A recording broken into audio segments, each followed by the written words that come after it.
Hello everyone. आज हम करेंगे इस वीडियो में लेसन 6 हाथी कैसे तोला गया। बहुत समय पहले की बात है। हमारे देश में एक राजा राज करता था।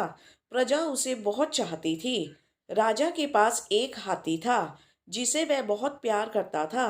वह हाथी को अपनी अत्यधिक मूल्यवान वस्तु समझता था। अत्यधिक मूल्यवान यानी कि बहुत ज़्यादा कीमती। हाथी भी राजा को बहुत प्यार करता था और अनेक युद्धों में अपनी बहादुरी तथा साहस दिखा चुका था। यद्यपि अब वह बूढ़ा हो गया था और अधिक काम करने में असमर्थ था। असमर्थ मतलब जिससे वह काम ना हो सके। फिर भी राजा का प्रेम उससे ज्यों का त्यों बना हुआ था। अब भी राजा कभी कभी उस पर सवारी करता और हाथी भी उसे नगर में और जंगल में घुमाकर बहुत संतुष्ट होता। एक बार राज्य में कुछ समय तक वर्षा नहीं हुई, जिससे खाने पीने की कमी हो गई। राजा ने जब प्रजा के पास अनाज कम होने की बात सुनी, तो उसने तुरंत अनाज के भंडार खोल दिए। राजा ने यह भी निश्चय किया कि वह निर्धन लोगों को अपने प्रिय हाथी के भार के बराबर तोल कर सोना बांटेगा। निर्धन यानी कि जिनके पास पैसा नहीं होता, गरीब। हाथी को कैसे तोला जाए कि उसके तोल के बराबर सोना निर्धनों में बांटा जा सके, यह एक समस्या बन गई। उन दिनों न तो भार तोलने की बड़ी बड़ी मशीनें थी और ना ही इतना बड़ा तराजू जिस पर भारी भरकम हाथी खड़ा किया जा सके और उसका भार मालूम किया जा सके। जब राजा के मंत्री सोच विचार कर कोई भी उपाय नहीं निकाल सके, तो राजा ने घोषणा की कि राज्य का जो भी व्यक्ति हाथी तोलने का उपाय ढूंढ निकालेगा, उसे सोने से भरी 10 थैलियां इनाम में दी जाएंगी। यह घोषणा बिजली की तरह चारों ओर फैल गई। सभी हाथी तोलने का उपाय खोजने में व्यस्त हो गए। कई दिन बीत गए, पर राज्य में किसी भी व्यक्ति ने कोई उपाय नहीं सुझाया। कुछ सप्ताह बीतने पर एक दिन एक कर्मचारी ने हाफते हाफते राज दरबार में प्रवेश किया और राजा से निवेदन किया। निवेदन यानी कि रिक्वेस्ट। महाराज, मैं एक बहुत अच्छा समाचार लाया हूँ। एक निर्धन मछुआ हाथी को तोलने का दावा करता है। मछुआ मछली पकड़ने वाले को मछुआ कहते हैं। वह समुद्र के किनारे एक छोटी सी गांव में रहता है। उसकी शर्त यह है कि हाथी वहीं तोला जाए। राजा ने कहा, ठीक है, हमें शीघ्र ही उस गांव में पहुंचना चाहिए। शीघ्र यानी जल्दी। हमें जल्दी ही उस गांव में पहुंचना चाहिए। बस फिर क्या था। अपने मंत्रियों और सैनिकों के साथ राजा उस गांव की ओर चल पड़ा। रास्ते में अनेक लोग भी साथ हो लिए, क्योंकि वह अचंभित थे कि कोई हाथी को कैसे तोलेगा। अचंभित यानी कि आश्चर्यचकित, सरप्राइज थे वो। राजा अपने प्रिय हाथी पर सवार था और उसके पीछे थे ऊंट और घोड़े, फिर सैनिक और सबसे पीछे प्रजाजन। प्रजाजन यानी कि वहां के रहने वाले लोग। इस प्रकार यह लश्कर मछुए के गांव में जा पहुंचा। लश्कर यानी कि ग्रुप ऑफ पीपल, बहुत सारे लोग। मछुआ अपनी मछली पकड़ने का जाल ठीक करने में व्यस्त था। जैसे ही राजा का हाथी वहां पहुंचा, मछुआ उठ खड़ा हुआ और झुक कर राजा को प्रणाम किया। मैंने सुना है कि तुम मेरे हाथी को तोल सकते हो। मुझे हाथी तोलने की विधि बताओ। मैं तुम्हें धन दौलत से मालामाल कर दूंगा। राजा बोला, महाराज, मैं आपको हाथी तोलने की विधि बता सकता हूँ, परंतु उसमें कुछ समय लगेगा। पहले आपके कर्मचारी एक बड़ी नाव बनाने में मेरी सहायता करें। मछुए ने उत्तर दिया। परंतु नाव हाथी को कैसे तोलेगी? महाराज ने प्रश्न किया। मछुए ने हाथ जोड़कर कहा, यदि मैं अपने तरीके से हाथी को ना तोल सका, तो मैं तब तक आपकी सेवा करूंगा जब तक नाव बनाने पर लगा धन चुकता ना हो जाए। राजा हैरान रह गया। फिर बोला, तुम्हारी शर्त मुझे मंजूर है। मछुए ने नाव बनाने के लिए 100 दिन का समय मांगा। राजा के आदमी दिन रात एक करके नाव बनाने में लगे रहे। कारीगर गुप्त तरीके से हाथी को तोलने का भेद भी जानना चाहते थे, परंतु उनको कुछ भी ज्ञात ना हो सका। यानी उन्हें कुछ भी मालूम न हो सका, क्योंकि वहां तो केवल नाव बनाने का ही काम हो रहा था। ठीक 100वें दिन समुद्र के किनारे एक बहुत बड़ी नाव तैयार थी। राजा भी अपने हाथी, महावत, मंत्रियों तथा सभासदों के साथ वहां पहुंच गया। आसपास के गांवों में से भी हजारों लोग इस अनोखे दृश्य को देखने के लिए आ पहुंचे। मछुए ने कई लोगों की सहायता से नाव को समुद्र में ढकेला। अब बड़े बड़े शहतीर लगाकर, शहतीर यानी कि जैसे लकड़ी के फट्टे होते हैं ना, वो शहतीर लगाकर किनारे से नाव तक एक सपाट रास्ता बनाया गया। सभी आश्चर्य से देख रहे थे कि मछुआ क्या कर रहा है। तभी मछुए ने महावत के कान में कुछ कहा। महावत हाथी पर जा बैठा और उसके मस्तिष्क पर अंकुश से कुछ संकेत करने लगा। संकेत यानी कि इशारा। हाथी शहतीरों पर पांव रखता हुआ नाव पर जाने लगा तो लोग चिल्ला उठे, नाव टूट जाएगी, नाव डूब जाएगी। धीरे धीरे कदम रखते हुए हाथी नाव पर चढ़ गया। नाव का कुछ भाग पानी में डूब गया। मछुए ने यहाँ तक जहाँ तक पानी था वहाँ एक निशान लगा दिया। जब अब उसने महावत से हाथी को नाव से उतारने को कहा। हाथी के बाहर आ जाने पर नाव पानी के ऊपर आ गई। तो बच्चों, आप देख सकती हो कि ये जो नाव है इसके ऊपर हाथी को खड़ा किया गया है, और ये जो मछुआ है जहाँ तक पानी का लेवल आ रहा है वहाँ पे वह इस चीज से निशान लगा रहा है। मछुआ राजा के पास पहुंचा और बोला, महाराज, हाथी तुल गया। अब आप अपने सेवकों को सोना लाने की आज्ञा दें। सेवक सोने से भरे थैले लेकर आगे बढ़े तो मछुए ने उन्हें नाव पर रखने के लिए कहा। सभी लोग अचंभित होकर सारा दृश्य देख रहे थे। मतलब सभी लोग आश्चर्य होकर सारा नज़ारा देख रहे थे कि हो क्या रहा है। और मछुआ बार बार नाव को देखता, फिर और सोना लाने को कहता। तो मछुआ क्या करता, बार बार नाव की तरफ देखता और सोना लाने को कहता। धीरे धीरे नाव का काफी भाग पानी में डूब गया। अब नाव अंकित चिन्ह तक पानी में डूब गई। वही अंकित चिन्ह जो इस मछुए ने बनाया था। और तो मछुआ चिल्ला उठा, बस बस हो गया, हाथी के बराबर सोना तुल गया। लीजिए महाराज, हाथी के तोल के बराबर सोना तुल गया। लोग खुशी के मारे तालियां बजाने लगे और मछुए की बुद्धि की प्रशंसा करने लगे। प्रशंसा यानी कि तारीफ। तो बच्चों, हम इस पाठ में देख रहे हैं कि एक समय पे एक राजा था। प्रजा उसे बहुत पसंद करती थी क्योंकि वह बहुत अच्छा राजा था। और उस राजा के पास एक बूढ़ा हाथी था। वो उस हाथ जब वह हाथी जवान था तो उसने बहुत सारे युद्ध जीते थे। लेकिन अब वह बूढ़ा हो गया था। लेकिन राजा उसे अभी भी बहुत प्यार करता था और उसकी ऊपर बैठ के सवारी करता था। अपनी प्रजा में जाता था, नगर में जाता था और जंगलों में जाता था। और हाथी को भी बहुत अच्छा लगता था कि राजा को जब वह सवारी कराता था तो हाथी को भी बहुत अच्छा महसूस होता था। लेकिन एक बार की बात है, कुछ वर्षा कम हुई तो इसलिए अनाज की कमी हो गई। यह सुनकर राजा ने अपने अनाज का भंडार खोल दिया। और उस राजा ने यह भी सोचा कि वह अपने प्रिय हाथी यानी कि इस बूढ़े हाथी के भार के बराबर, वेट के बराबर सोना तोलकर गरीबों में बांटेगा। पर अब यह प्रश्न था कि हाथी को तोला कैसे जाए। उस समय तो बड़ी बड़ी मशीनें होती नहीं थी कि हाथी तोल जाए। तो राजा ने कहा कि जो भी मुझे ये तरकीब बताएगा मैं उसे 10 थैले सोने का दूंगा। बहुत समय निकल गया पर ऐसा कोई व्यक्ति नहीं आया जिसने ये तरकीब राजा को आकर बताना चाहा हो या जिसे ये तरकीब आया हो। फिर एक दिन राजा को सूचना मिलती है कि कोई एक मछुआ है जो समंदर के किनारे रहता है और वह दावा कर रहा है कि वो राजा के हाथी को तोल देगा। तो लेकिन वो मछुआ कहता है कि इसके लिए समंदर के पास आना पड़ेगा।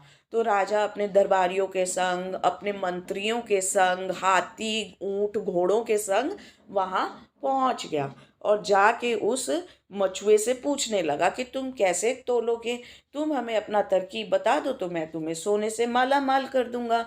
पर उस मछुए ने नहीं बताया। उसने बल्कि एक शर्त रखी कि आपके जो मतलब सैनिक है, जो भी है आपके कर्मचारी हैं, वो 100 दिन के अंदर अंदर एक बड़ा सा और मजबूत नाव बना कर दें और अगर वह ये काम में असफल रहा तो वह उतने दिन बिना पैसे के राजा का काम करता जाएगा जितने पैसे में वो नाव बनी होगी।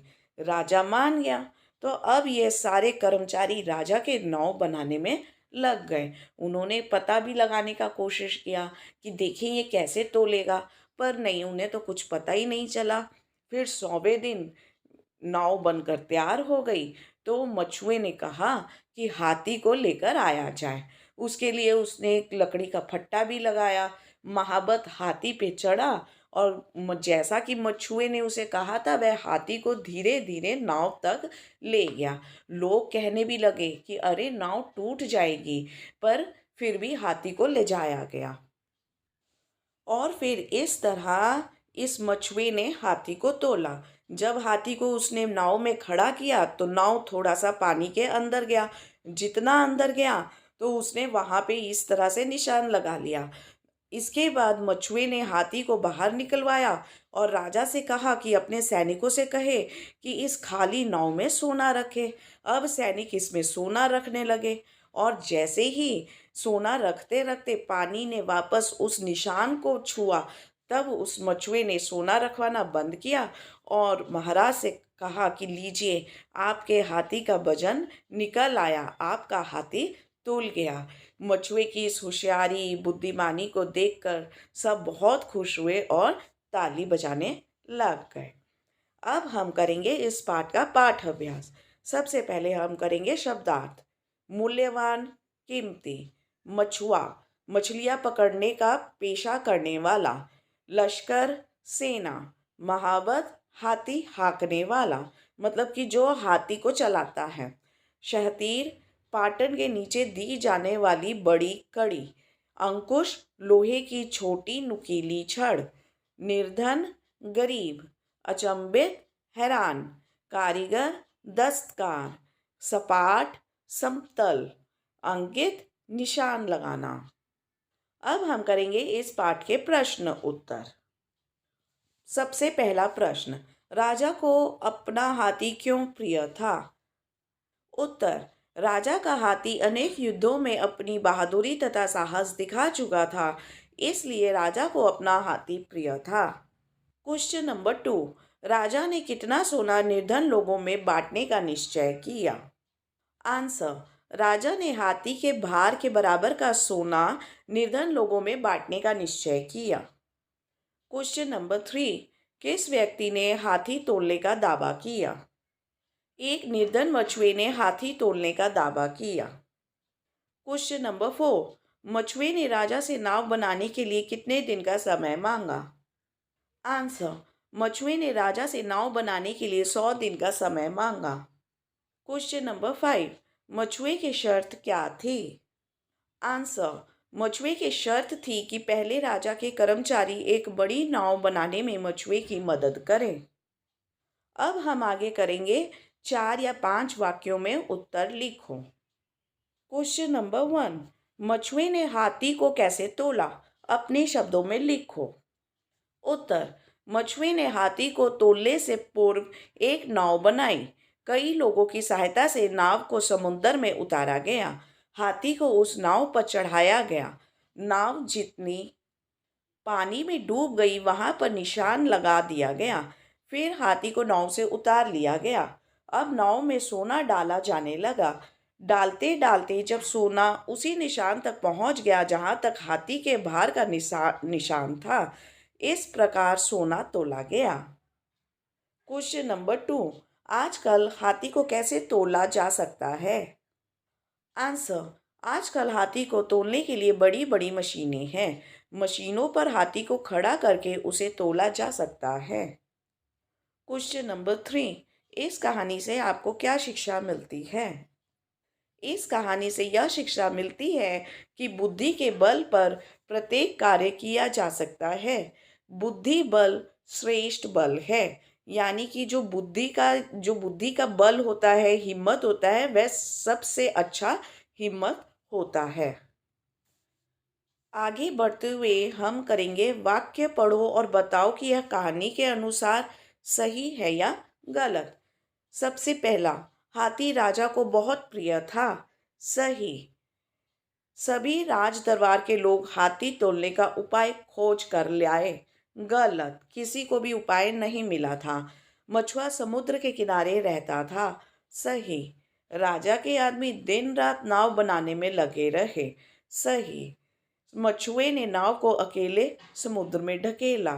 गलत, धीरे धीरे कदम रखते हुए हाथी नाव पर चढ़ गया। सही, हाथी के बराबर सोना तुल गया, मछुए ने कहा। सही, विपरीत शब्दों का मिलान करो। सबसे पहला शब्द है दिन रात, बूढ़ा जवान, साहसी डरपोक, निर्धन संपन्न, इनाम दंड, एक अनेक, राजा रंक। रंक का मतलब होता है स्लेव, गुलाम।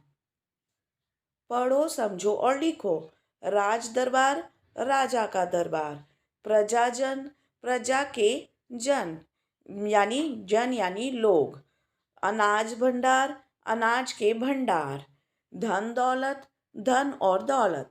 दिन रात, दिन और रात। प्रश्न उत्तर, प्रश्न और उत्तर। हाथी के चित्र में से उपयुक्त समानार्थक शब्द चुन के लिखो। ये हाथी का चित्र है, इसमें कुछ समानार्थक यानी कि सेम मीनिंग वाले वर्ड्स हैं, तो हमें वहीं से खोज कर यहाँ पे लिखना है।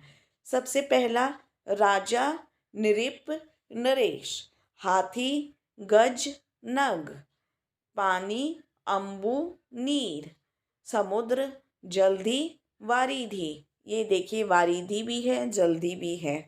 नाव नया नौका, सोना कनक स्वर्ण। अब हम आगे करेंगे विराम चिन्ह लगाओ। विराम चिन्ह बच्चों होता है जैसे कॉमा, हिंदी में पूर्ण विराम, क्वेश्चन मार्क, इस तरह के चिन्हों को विराम चिन्ह कहते हैं। सबसे पहले वाला है कई दिन बीत गए, फिर कॉमा, पर राज्य में किसी भी व्यक्ति ने कोई उपाय नहीं सुझाया, फिर पूर्ण विराम। अब दूसरा, परंतु के आगे इन्वर्टेड कॉमा ओपन, परंतु नाव हाथी कैसे तोलेगी, फिर क्वेश्चन मार्क, कॉमा और इन्वर्टेड कॉमा क्लोज। हाँ, महाराज ने प्रश्न किया, फिर पूर्ण विराम। उपयुक्त अक्षर लगाकर पाठ में आए शब्द को पूरा करो। तो सबसे पहला शब्द है मूल्यवान, दूसरा उदय, साहस, मछुआ, कर्मचारी, शहतीर, महाराज और आखिरी में शर्त। शब्द में से कम 2 शब्द ढूंढकर लिखो। निकालेगा में से 3 शब्द हैं, निकाले, काले, लेगा। अब हम तराजू में से देखते हैं तर और राज। सहायता में से निकला सहाय, हाय। दरबार, दर और बार। माला माल, माला और माल। महावत, महा और हाव। अब हम करेंगे प्रयोगात्मक व्याकरण। इस पूरे पैराग्राफ में हमें बताया गया है सर्वनाम के बारे में। सर्वनाम यानी कि प्रोनाउन, जो कि संज्ञा यानी कि नाउन के बदले आता है। जैसे कि कोई लड़की का नाम है रीता, सीता, तो इंग्लिश में हम लगाते हैं शी, है ना। उसी तरह हिंदी में हम लगाते हैं उन्हें, उसका, हम, मेरा, हमारा, तुम्हारा, तुम, अपना, स्वयं। इस चीज़ को हम कहते हैं प्रोनाउन या सर्वनाम। रेखांकित शब्दों के स्थान पर उचित सर्वनाम का प्रयोग करके वाक्य द्वारा लिखो। हाथी को कैसे तोला जाए कि हाथी तोल के बराबर सोना तुल जाए। यहाँ पे हमें हाथी के बदले सर्वनाम लगाना है। हाथी को कैसे तोला जाए कि हाथी के बदले हमने लगाया उसके तोल के बराबर सोना तुल जाए। नंबर 2, राजा के पास एक हाथी था। राजा हाथी को बहुत प्यार करता था। राजा के पास एक हाथी था, वह उसको बहुत प्यार करता था। नंबर 3, एक राजा था। प्रजा राजा को बहुत चाहती थी। एक राजा था, प्रजा उसको बहुत चाहती थी। नंबर 4, मछुए ने कहा कि मछुआ हाथी को तोलूंगा। मछुए, सॉरी यहाँ पे मछुआ होगा ये वाला वर्ड। मछुए ने कहा कि मैं हाथी को तोलूंगा। यहाँ मछुए के बदले आपको लगाना है मैं। नंबर 5, मछुए ने कहा कि राजा राजा के सेवकों को सोना लाने की आज्ञा दे। मछुए ने कहा कि राजा अपने सेवकों को सोना लाने की आज्ञा दे। तो ये था आपका पाठ 6, हाथी कैसे तोला गया। और सारे पाठों के लिए आप हमारा चैनल सब्सक्राइब कर सकते हैं। And also do not forget to share this video. Thank you very much everyone. Bye bye.